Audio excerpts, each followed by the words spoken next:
I got my Duffy Sports Grill green on because it's a Duffy Sports Grill Throwback Thursday, and we're going to kick it back to February when Terry Bradden Jr., the Inlet Grove alum and Kansas City Chiefs assistant defensive line coach, had a one-on-one with me as the Chiefs prepared for their Super Bowl against the San Francisco 49ers. Now, we know how that turned out for Chiefs Kingdom. How about we kick it back to, again, a local legend, a coach for the Chiefs, and how his mindset was preparing for one of the biggest games of his life. This right here is one I've been looking forward to a while. Theo Dorsey here on ESPN 106.3 for the local roundup presented by Lotto Writer Smith, Ivy, and Fronrath. And we're joined by none other than Terry Bradden Jr., a local legend and also currently in his sixth season with the Kansas City Chiefs, the Super Bowl-bound Kansas City Chiefs, as the assistant defensive line coach. How does that feel, man? I mean, you go off not only from, the high school levels to the pros, but then you go right into an organization like the Chiefs that just keep landing you in the final destination for the NFL. Man, I just been blessed being here 7 years, and it just helped me a lot, man. Coming from Riviera Beach all the way to Kansas City, it's just a surreal moment. And I'm just blessed for the opportunity, and it's just an awesome, awesome time in my life. God has been good to me. I shorted you a year. I didn't even realize He's all good. it. 7 years there in Kansas City. And I think that it's funny because as many times as we talk to you here on ESPN 106.3, I don't think we grab the very depth of your story because it's such an intriguing one right from your start in football. If you don't mind, let's walk people through it. So you're a former Suncoast Charger, and then you Yep. went off to Inlet Grove, and you went to Inlet Grove High School as a sophomore? Yeah, I was a junior, going into my junior year, sophomore, junior, and yeah, just to play quarterback, to be honest. And then I fell in love with Inlet Grove, and from Inlet Grove, I went to Howard University for 2 years, and then 2 years at Howard playing quarterback. I transferred to Tuskegee, finished my degree at Tuskegee University. Thought I wanted to be a U.S. Marshal. That didn't work out so well. I wasn't in love with it, and I was like, what can I do every morning and fall in love with helping people and young men? And it came to be coaching after I prayed about it. And from that standpoint, I pursued a coaching career, went to the ALCA convention, got big time. No coaches wanted to talk to me. I was a little guy. Nobody wanted to Explain talk that to right me. quick, though. I've heard you talk about getting big time. Do you kind of remember who it was that approached Oh you and yeah, big oh timed yeah, you? oh yeah. What they say, keep receipts, but I don't think about it too much. I just always remember them back in my noggin, but uh, I'm not the type of guy that just return a favor. I still remember them, but I still talk to them. But I always remember because I think it's very important to know what that feel like.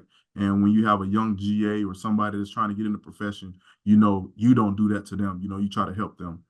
And big time mean like people don't want to talk to you. They're at a bigger school and you're not in the profession. And if you're not a Florida State or Florida, they just don't talk to you. Hmm. So and I'm big on not doing that. If somebody email me or text me, I promise you I'll get back to you. Probably not that day, but as soon as possible. I can attest to that as well, though, when I first met you and since in these communications the past few years. Yeah, that's big to me. I'm real big on that. And then from graduating from Tuskegee University, I went to Florida Atlantic University to volunteer as a special team quality control.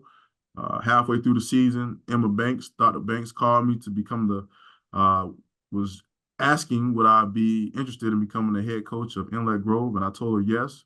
And from that, God has been good to me. I was a head coach at 24 years old, was there for a year, and that's when I really knew that coaching was for me and the passion, the excitement that I have for these young men.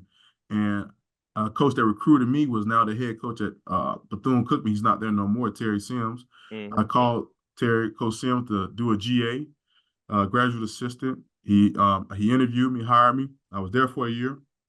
And halfway through the second semester, I had an opportunity to have an intern with the NFL experience with Troy Vincent, Kimberly Fields, and basically help out at the Pro Bowl.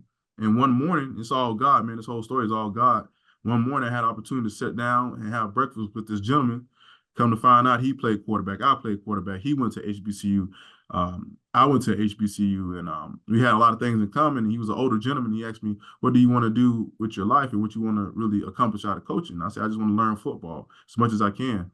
And all along, I was talking to a Hall of Famer named Emmett Thomas, Mm. and Emmett Thomas introduced me to Ted Cruz, who's the VP of Communications, and Ted and Emmett introduced me to Coach Reed, and I've been here going on 7 years, and it's been a blessing. Now, as I understand it, again, joined by Terry Bradden Jr. on the Lotto Ryder Smith, Ivy and Fronrath local roundup on ESPN 106.3. As I understand it, you weren't actually supposed to get that internship or opportunity to go Oh, to the Pro Bowl. that's true. Compliance GA backed out, and the AD at the time, Lynn Thompson, called Coach Sims, was like, "Hey, I need a GA. Who would you recommend?" And Coach Sims, man, he recommended me. I owe Coach Sims a lot. You know, he's been a blessing to me, and he recommended me. I went to the Pro Bowl, and that's why everybody say you never know when your opportunity may come. And it was a true blessing. It was all God, man. I got you, and I do want to spin it forward to some Super Bowl talk. I do want to touch on one more thing before we bounce off of the your path to the position you're in now, just Yeah. because I think it gets brushed over so much. Again, you were back then when you were playing high school football, you were a little more heavy set than a quarterback would usually come, right? Oh yeah, yeah. I was way bigger. I was a Dante Culpepper of the Yeah. Palm Beach County time. Now, I was told by none other than a guy that's super close to you, DeAndre Morgan, who has his gym up in North Palm Beach, Dynamic Fitness. I was told by DeAndre Morgan to ask you specifically about a Suncoast football practice where you had to do some extra conditioning. And he says, again, I don't know how much credence I give to this story, but he says you don't get through that conditioning without him. What happened in that practice that Morgan helped you get through? DeAndre is like a big brother to me, and he's my true best friend and close friend. Uh, DeAndre actually, if I'm thinking of the story he's talking about, he finished his sprints and ran with me. If that's the story I'm Yeah, talking about, if, yeah. if I remember, and he helped me finish through that practice, and he been basically a good friend to me and a guy through basically a person that I can lean on and always talk about like certain things in my career. A true friend. So I love DeAndre, man. He helped me grow through my career. It seems like all throughout your life here, there's these points where it's either somebody, finding something or seeing something in you where they believe in you and want to help you, and or it's other people missing out on opportunities, you being ready and able for the spot and going off and taking those kind of things like the Pro Bowl. For you, I know that you say so much, it's kind of God's favor that he's poured over your life. What is it about your presence though, and what is it about your relationships you have with people that make Mhm. people kind of knock down walls to look out for you or work with you?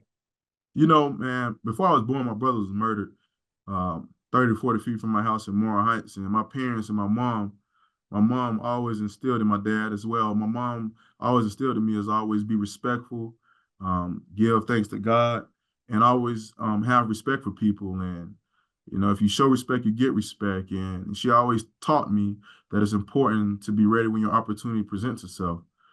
She always had me in the church. She did an awesome job with me, just showing me the right way to how to walk. And my dad taught me how to work. Your man get up and go to work every morning.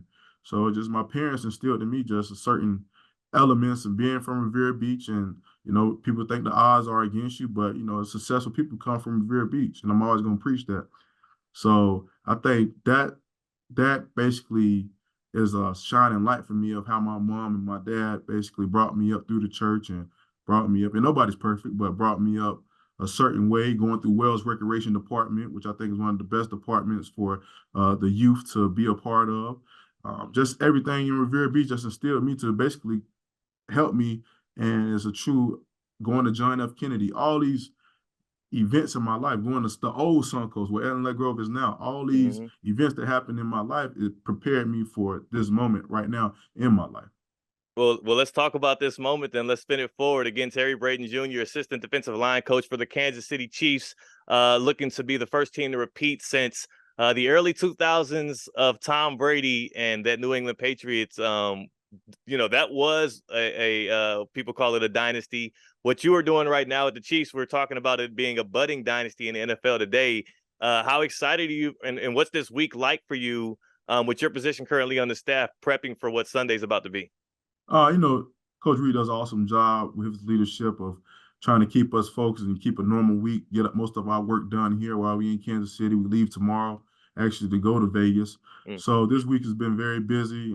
Watching more film. You're only preparing for one team, trying to detail and hone in on certain keys and points, and just trying to get your work done while you're here in Kansas City. I think Coach Reed does an awesome job, and that's the only way I learned and raised up in this profession. And then when we get in Vegas, be different type of practices.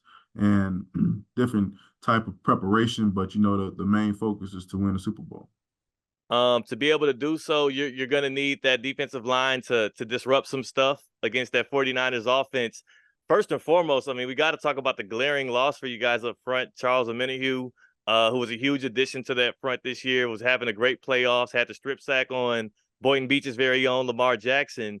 I mean, working around that loss, is it? I know it's always next man up on the, especially in a unit like the defensive line. But how big of a hole does number 90 leave? Uh, you know, Charles is a great player. I love him. He had a great addition for us. He missed some games, but you know, you just got to focus what the guys we have in the room now and just prepare them, and because that's all we have right now to prepare them to get ready to play on Sunday. For you specifically, how have you felt your role develop and Mhm. evolve? I mean, like you said, this is year 7 for you with the Chiefs. This is what now, the fourth Super Bowl appearance or Yes. fourth Super Bowl appearance for you that you'll be kind of coaching. And what do you remember from those early days, the first one, versus now how much your role has likely grown, and you know what you're doing is very integral to the operations there that the Chiefs have on Sunday. That's a great question. My first year in 2019, I was with the secondary, helping out Emmett Thomas, who helped me get this job. And the following year, I transitioned to the defensive line. And then the year that Coach Spags era came, I went back to the secondary. And now the last 2 years I've been with this, excuse me, the assistant defensive line coach here. And I think my role here has increased by basically doing pass rush drills with Chris Jones and George Kalafdis after practice, basically the whole defensive line after practice, just helping them in any avenues that they need help, if it's extra film, any tips, but just helping them with their technique and make sure they hone in they sound and fundamentals on the field. Terry Bradden Jr., Kansas City Chiefs defensive line assistant, also Riviera Beach native, or as I'm told to call it, the Raw. I've been here long enough to learn the nicknames and whatnot. What do you, when you come back, and I know a big part of whenever you come back here to Palm Beach County, you're looking to give back. You're looking to try to create a platform for others because so many like the Abe Elams of the world have reached down and pulled you up on that ladder. When you come back here in the off seasons, what's new for you? I know that you have your coaching clinic you usually bring. Is there anything new for you coming up? And also, what are you looking for in some of those future stars coming out of Palm Beach County that lets you know, hey, this is somebody I want to continue to invest in so they can be doing the great things that I was able to go off and do? Well, a great question, Theo. I plan to keep going with my coaching clinic, me and Abe in conjunction. And also, too, I'm thinking about and in talks with Ms. Banks having a defensive line camp there to be a charity event to back at Inlet Grove and have a defensive line clinic, my first one. And any other things that I can help with the city council or anything, speaking engagements at the local schools or summer camps time I come home. I'm just real big on giving back to my community because people gave back to me. And I believe it's very important that the kids back home see a different light instead of just running the football or shooting the basketball goal. You could do other avenues to be successful in life and make a profession out of it and doing something that you love. That's what I think I love about your story is you were able to keep your career going in football, but this kind of happened for you because football didn't work out, right? Was it somewhere at Tuskegee that things went awry? Like you were playing quarterback, and at what point in college did you realize, hey, this isn't going to necessarily work out for me in my playing days, but I can shift gears and do something from the sidelines? Yeah, I finished my last year at Tuskegee and I had one more year of academics to just focus on. And I was like, man, I really need to focus on my academics, finish my degree. I didn't want to hold it off no longer. I wanted to get my social work degree, and things happened. And I thought I was done with football. I gave the game all I had. And also, I turned back to coaching it and doing it because I loved it, playing quarterback. Is it kind of, did you ever see yourself on the defensive side of the ball? I know when people, well, first off, actually, Terry, how often do people just assume you played D line or you played defense because of your size and stature? Like, do you have to convince people and show them the tape that you actually played quarterback? Yeah, that's funny. I actually got to show a player today. I got to send him my high school tape. But I'm a little ready to go back to DeAndre gym and lose some weight. But a lot of people think I'm a nose tackle, but I have to tell them I played quarterback. But it's just a blessing. Yeah, people. I never thought in a million years that I'd be on defense, but I think it's good. My first coaching clinic, I presented on being the ball coach, and I think it's very important to always have the opportunity to coach any side of the ball if you get a chance to, even special teams. Is that, I mean, is there certain things you picked up? Like, who'd you lean on when you first even got the opportunity to change over from offense to defense? Were you comfortable doing that just because I know the quarterback has to know so much in general? I would think it's almost like a fish out of water experience, being a guy that's used to being on the offensive side of the ball and being a signal caller and then being asked to be an expert on what they're doing in the trenches, No, it was definitely different, but I was just a fly on the wall. I listened to Emmett, everything he told me, Emmett Thomas, everything he told me, and I just picked up, and I'm a student of the game, and I just learned, and I kept going. Got you. Again, Terry Bradden Jr. joining us on the local roundup presented by Ivy, Fronrath, Smith, and Ryder here on ESPN 106.3. It's not every day we get to talk to a guy that's getting prepped up for a Super Bowl, so I will let you go very shortly so you can enjoy some of your off time as well as get back to work on things. I do think it's important that the people here back home know just exactly what it's been like for you, but also what that start was like from back home. If you don't mind, can we go back to, because we kind of did brush over it. You talked about how before you were even born, your older brother was murdered. You said that, but I don't think a lot of people realize who your older brother actually was and what he meant to the game of football back then. Can you elaborate on just who Yeah, he was and what he had so promising for his future and how tragic it was that he was, murdered back in '87? yeah. My brother was Donald Runner. It's Abram Elam brother as well on his father's side. I'm on the mother's side. Um, he had, from what my mom tell me the stories, he had almost 5 or 6 scholarships offers. He was the first one to do it in his class to start varsity with Coach Sutton. I think I'm saying his name right. Coach Al Sutton. Yep. Yeah, Suncoast. yeah. Yeah. Coach Al Sutton at Suncoast at the time, a legendary coach at Suncoast. And he was just very instrumental to the community. He was going. I believe he was going to be in the NFL, and a lot of people, if you talk or his name around the community of older people or women and gentlemen, they believe he was going to be in the NFL. And I always promised my mama once I was of age and I learned the story that I would finish what he started. And really, I was talking about graduate from high school, go to college, get a college degree. And at that time, I was thinking I wanted to play in the NFL, but I didn't have the opportunity, so coaching in the NFL. So it's just been a blessing for me, man. That motivates me on a day-to-day basis to think about, my brother's life being taken away and, my mom losing a son. And she gained, God blessed her with another son. And I just want to finish what he started. When you lean on experiences like that, to me, it's no wonder that you've been so successful so early on in your career here. But also when you lean on that kind of stuff, how much do you kind of try to carry that with you, knowing that you're playing almost for the spirit of your brother, as well as for the excitement of your mother, and then everybody else back home here in Palm Beach County and the Treasure Coast, who, when they hear your name, if they've met you before or even if they've just heard stories of you, again, it just feels like everything around you is just surrounded in positivity and achievement. Like, how much of that do you carry with you from the raw? Being from Revere Beach is very important to me. Growing up in Moore Heights Park, going to Hilltop Baptist Church, my parents and my mom and dad instilled in me hard work and putting God first and working hard. Growing up at Wells Recreation, the youth center, the Boys and Girls Club on 13th Street, going to John F. Kennedy Middle School, R.J. Henley, Washington Elementary School. I went to basically every school in Revere Beach. Yeah. And all of those life lessons instilled in me helped me to be where I'm at right now. It provided me hard lessons of grit, how to get up to go to work, when things work, playing football at Wells Recreation, which I think is one of the best recreation department in South Florida, because it instilled in you hard work. Life's not going to be fair. Life's not going to be easy. It's going to be difficult. It's going to be hard. But if you just put God first and keep working hard, I think you can achieve any goal that you set forward. And I think being from Revere Beach really taught me that. That's it's telling in the way that you walk, and it also is telling in the way that people speak on you. Again, Terry Bradden Jr., defensive line assistant coach with the Kansas City Chiefs. Good luck in the Super Bowl next Sunday. We'll be pulling for you, me specifically as a Chiefs fan too. One last thing before I let you go, though. I'm curious because I heard about it in the interview. When you first met Andy Reid, back when you did the Pro Bowl internship, you said he has this running joke when he meets people that went to HBCUs. He says, "I played at Grambling." It's Why not a running. Grambling?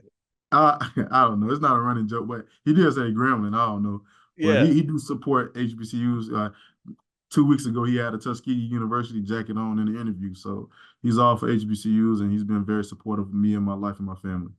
Got it. Got it. Well, big shout out to Andy Reid, and Tuskegee is the sister school of my Hampton Pirates. I won't shame you for picking Howard at first. You made the right decision in transferring. But Booker T. again, Washington, baby. yeah. Shout out to the man, the creator, the originator. But yeah, dog, appreciate the time again. Terry Bradden Jr., assistant defensive line coach for the Chiefs, Riviera Beach native, and headed to his. Hey, it's Theo Dorsey. If you like this video, make sure you like, subscribe, and comment for more videos just like it. And also, while you're at it, you might as well go check out your nearest Duffy Sports Grill. Become a Duffy's MVP. 2-for-1 drinks all day, every day. Plus, the award-winning burgers and award-winning wings pair perfectly with the 80-plus TVs. It's the best place to watch any sports game. Go check them out.